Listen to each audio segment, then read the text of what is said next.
ලොකු ලොකු මුදල් වියදම් කරන්නේ නැතිව අඩුම වියදමකින් සම හොඳින් පැහැපත් කරන, සම පිරිසිදු කරන, සමට හොඳ නැවුම් පෙනුමක් ඉක්මනින්ම ලබා ගන්න පුළුවන් ෆේස් පැක් එකක් හදාගන්න තමයි අද මම කියලා දෙන්නේ.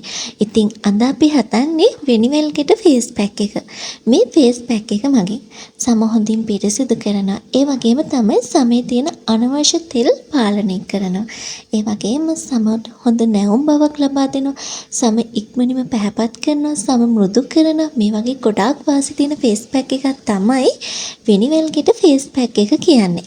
අපි දැන් බලමු මේ ෆේස් පැක් එක අපි හදාගන්න විදිහ. අපිට මේ වෙනිවැල්ගෙට ෆේස් පැක් එක හදාගන්න ඕනේ වෙනවා වෙනිවැල්ගෙට කුඩු මේස හැන්දක්. ඊළඟට මේකට යෝගට් මේස හැන්දක් එකතු කරගන්න. ඔයාට තියෙන්නේ ඔයිල් ස්කින් එකක් නම් මෙතනදී යෝගට් එකතු කරගන්න නැතිව වෙනිවැල්ගෙට වතුර හරි රෝස් වෝටර් හරි එකතු කරගන්න. ඊළඟට මේකට මී පැණි මේස හැන්දක් එකතු කරගන්න.